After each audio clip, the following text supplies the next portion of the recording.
Assalamualaikum warahmatullahi wabarakatuh. Selamat pagi anak-anak. Pada pagi hari ini kita akan membahas tentang materi sistem reproduksi pada manusia. Sistem reproduksi manusia ini harus kita fahami pada semester 1 di tahun pelajaran 2020-2021 untuk kelas 9 semester 1. Walaupun kondisi kita saat ini masih belajar jarak jauh karena pandemi COVID-19, kita tetap harus semangat untuk belajar. Anak-anak, coba diperhatikan. Saya membawa sebuah gambar. Apakah yang menyebabkan makhluk hidup semakin lama semakin banyak jumlahnya? Iya. Faktor apa, organ apa yang berperan dalam proses perkembangbiakan dalam tubuh manusia? Iya. Coba kita perhatikan gambar berikutnya. Saya membawa sebuah gambar. Ini merupakan gambar dari organ reproduksi pada laki-laki. Organ reproduksi pada laki-laki ini memiliki beberapa bagian. Bagian yang utama itu adalah testis yang berjumlah 2 pasang. Ini merupakan organ utama pada tubuh laki-laki yang menghasilkan hormon testosteron dan menghasilkan testis. Testis di sini berperan dalam menghasilkan sperma. Bagian-bagian yang lain pada organ tubuh laki-laki ini merupakan bagian pendukungnya, yaitu ada saluran sperma, kemudian ada kelenjar, ada penis, dan seterusnya. Jadi ini merupakan bagian dari tubuh laki-laki, organ tubuh laki-laki yang berperan dalam proses reproduksi. Dalam proses pembentukan sperma, itu ada proses yang namanya adalah spermatogenesis. Spermatogenesis merupakan proses pembentukan sperma atau sel gamet. Bagian yang kedua dalam tubuh wanita. Wanita ini memiliki 4 organ utama dalam tubuhnya. Yang pertama adalah ovarium. Ovarium adalah organ tubuh pada wanita yang berperan untuk menghasilkan ovum. Organ yang kedua adalah oviduct atau tuba Fallopi, merupakan organ dalam tubuh wanita yang berfungsi untuk proses pembuahan atau fertilisasi. Bagian yang ketiga adalah dalam tubuh wanita itu adalah uterus atau rahim, kita kenal sebagai rahim. Rahim ini merupakan tempat penyimpanan janin ketika dalam tubuh manusia terjadi proses kehamilan. Bagian yang keempat ini adalah vagina. Vagina merupakan bagian bertemunya atau tempat bertemunya sel kelamin jantan dan sel kelamin betina. Sama dengan laki-laki bahwa proses pembentukan ovum atau sel telur dalam tubuh wanita ini terjadi dengan namanya adalah oogenesis. Oogenesis adalah proses pembentukan ovum yang terjadi di dalam ovarium. Coba diperhatikan, mengapa satu ayah dan satu ibu dapat menghasilkan beberapa anak? Iya, bagus sekali.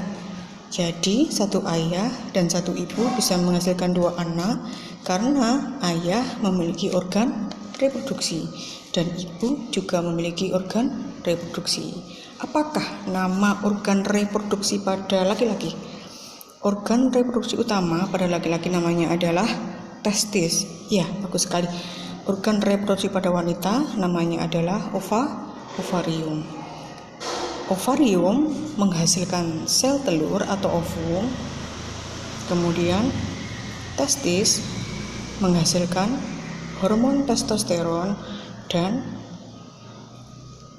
sperma. Dari sperma dan ovum ini kalau dalam proses pernikahan akan terjadi proses pembuahan yang namanya adalah fertilisasi. Jadi fertilisasi adalah proses bertemunya sel kelamin jantan dan sel kelamin betina. Dalam proses fertilisasi ini akan membentuk janin, ketika lahir akan menjadikan individu baru. Semakin lama manusia semakin banyak jumlahnya.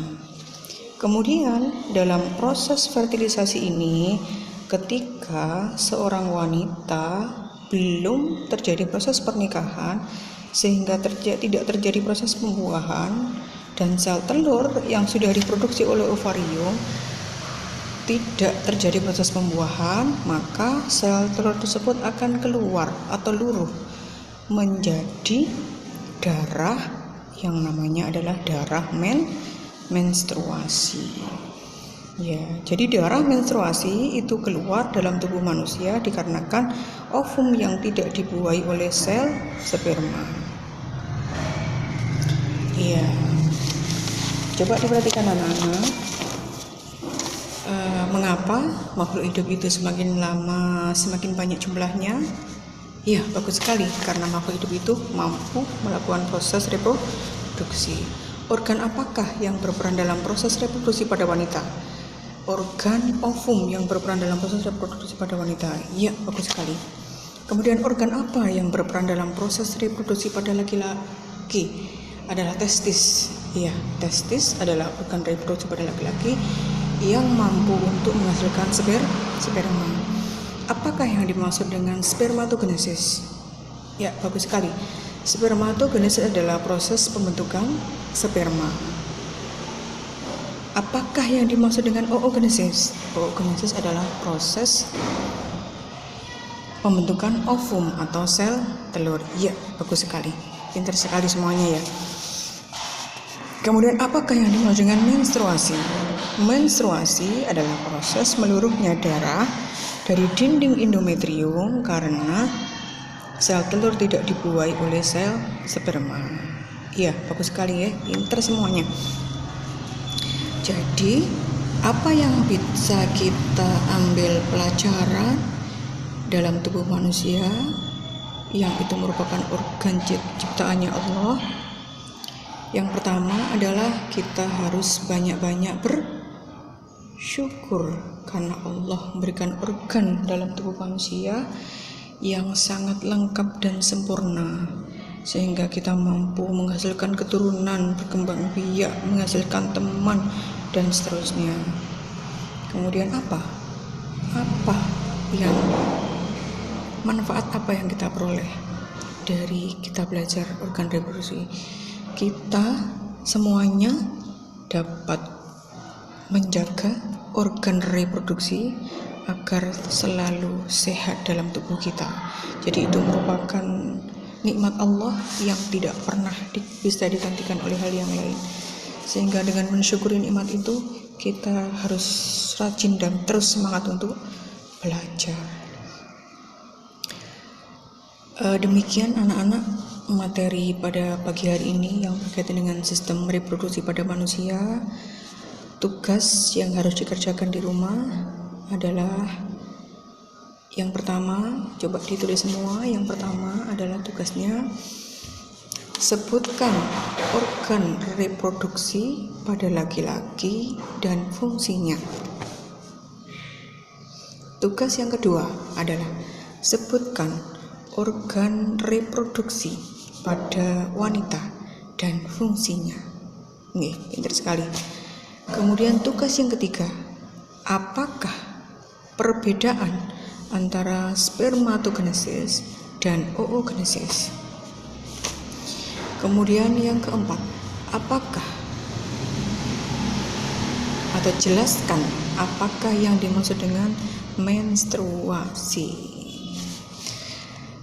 Demikianlah pembelajaran pada pagi hari ini. Semoga Allah senantiasa memberikan kita kesehatan, kenikmatan iman, dan kita jadi manusia yang selalu bersyukur.